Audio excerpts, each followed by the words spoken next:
नमस्कार, TNP news देख रहे हैं आप और मैं हूं आपके साथ जावेद अली। खबरों की शुरुआत करेंगे। उत्तराखंड के सीएम पुष्कर सिंह धामी दिल्ली दौरे पर पहुंचे, जहां उन्होंने केंद्रीय रक्षा मंत्री राजनाथ सिंह से मुलाकात की। सीएम धामी ने रक्षा मंत्री के साथ मुलाकात के बाद तस्वीरें शेयर करते हुए इसकी जानकारी दी।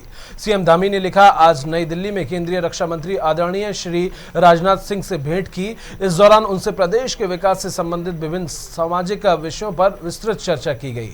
साथ ही रानीखेत और लैंसडाउन में छावनी बोर्डों को भंग करने और सैन्य स्टेशनों के बाहर क्षेत्रों को राज्य प्रशासन को हस्तांतरित करने का अनुरोध किया गया। उधर कांग्रेस नेता राहुल गांधी आज तेलंगाना दौरे पर रहेंगे, जहां वे विधानसभा चुनाव का शंखनाद करेंगे। राहुल गांधी तेलंगाना के खम्मम में एक जनसभा को संबोधित करेंगे। साथ ही इस दौरान पूर्व सांसद पोनुलेटी श्रीनिवास रेड्डी और खम्मम में राहुल गांधी की मौजूदगी में कांग्रेस में शामिल होंगे। खबरों की माने तो तेलंगाना में राहुल गांधी पार्टी के वरिष्ठ नेताओं के साथ बैठक भी करेंगे।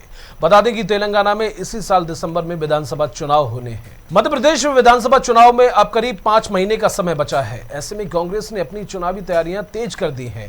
कांग्रेस की राष्ट्रीय महासचिव प्रियंका गांधी वाड्रा मध्य प्रदेश के चुनाव अभियान का आगाज 12 जून को जबलपुर से कर चुकी हैं। मध्य प्रदेश कांग्रेस अब जुलाई के अंत और अगस्त की शुरुआती में प्रियंका गांधी की ग्वालियर, चंबल और विंध्य में से सभाएं करवाए जाने की रूपरेखा तैयार कर रही हैं। प्रियंका गांधी के प्रस्तावित सभाओं की तैयारियां भी शुरू हो गई हैं। बता दें कि कांग्रेस की चुनावी तैयारियों को लेकर पॉलिटिकल अफेयर्स कमेटी की मीटिंग मंगलवार को होने वाली है, जिसमें कमलनाथ, दिग्विजय सिंह, सुरेश पचौरी समेत प्रदेश के अन्य बड़े नेता शामिल होंगे।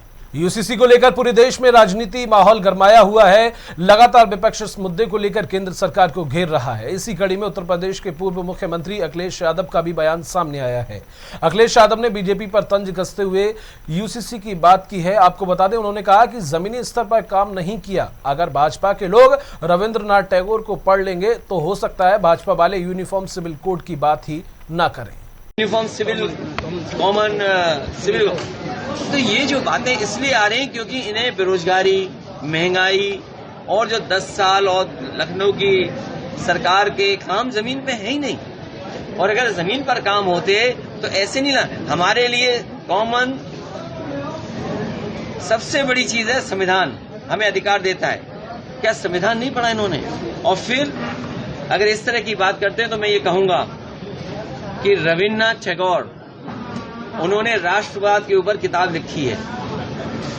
उनसे बड़ा कवि, साहित्यकार, उनसे बड़ा जिस व्यक्ति का स्टेटस रहा हो दुनिया में, नोबेल प्राइज हो, उसको जरा पढ़ लें बीजेपी के लोग, उसके पन्ने पलटें जरा। रविन्द्रनाथ टैगोर ने क्या लिखा है, अगर वो पन्ना पढ़ लेंगे तो बीजेपी वाले हो सकता है आपके सामने यूसीसी की बात ही न करें। महाराष्ट्र सरकार के मंत्रिमंडल में इस हफ्ते बड़ा फेरबदल होने की उम्मीद लगाई जा रही है। खबरों की माने तो इस हफ्ते महाराष्ट्र सरकार मंत्रिमंडल का विस्तार कर सकती है, जिसके लिए सीएम एकनाथ शिंदे और डिप्टी सीएम देवेंद्र फडणवीस ने अहम पार्टी नेताओं और विधायकों की अहम बैठक बुलाई है। सूत्रों की माने तो ये बैठक मंत्रिमंडल विस्तार पर चर्चा के लिए बुलाई गई है। इससे पहले सीएम एकनाथ शिंदे और डिप्टी सीएम देवेंद्र फडणवीस ने देर रात तक बैठक की।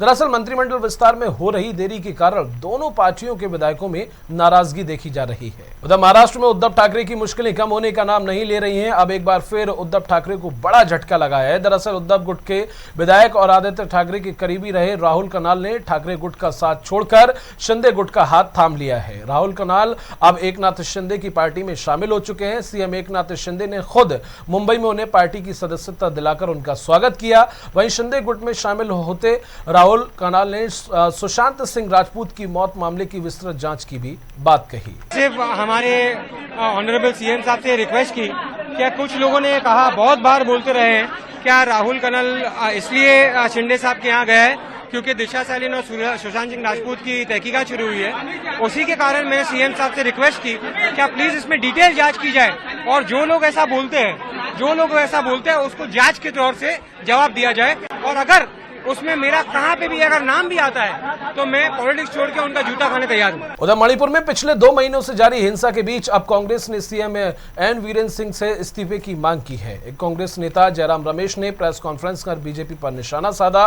कांग्रेस की माने तो अब मणिपुर की स्थिति पीएम मोदी और गृह मंत्री अमित शाह के नियंत्रण में नहीं है। अमित शाह भी मणिपुर गए लेकिन उसका कोई असर नहीं निकला, जबकि पीएम मोदी की ओर से अभी तक इस पर कोई बयान नहीं दिया गया। कांग्रेस ने प्रेस कॉन्फ्रेंस के दौरान पीएम मोदी से मणिपुर हिंसा पर चुप्पी तोड़ने की अपील की। कांग्रेस पार्टी की ओर से हम ये मांग करते हैं और करते रहेंगे कि मणिपुर के मुख्यमंत्री का इस्तीफा जल्द से जल्द ले लेना चाहिए। कल जो ड्रामा घटा इम्फाल में वो दर्शाता है कि बीजेपी के हाईकमांड, प्रधानमंत्री, गृहमंत्री स्थिति के काबू में नहीं है। गृहमंत्री भी मणिपुर गए हैं और उसका कोई सकारात्मक असर नहीं देखने को मिला है। प्रधानमंत्री तो पिछले 60 दिन से चुप हैं और हम बार बार मांग कर रहे हैं कि प्रधानमंत्री अपनी चुप्पी तोड़ें। और आज हम दोबारा ये मांग करते हैं और इस पर काफी बातचीत हुई कि प्रधानमंत्री को अपनी चुप्पी तोड़नी चाहिए और फौरन मणिपुर के मुख्यमंत्री, जिनके मौजूदगी में स्थिति के बदलने की कोई संभावना नहीं है, उनका इस्तीफा ले लेना चाहिए। चलिए फिलहाल के लिए इस बुलेटिन में बस इतना ही, लेकिन देश और दुनिया की तमाम खबरों के लिए आप देखते रहिए TNP न्यूज।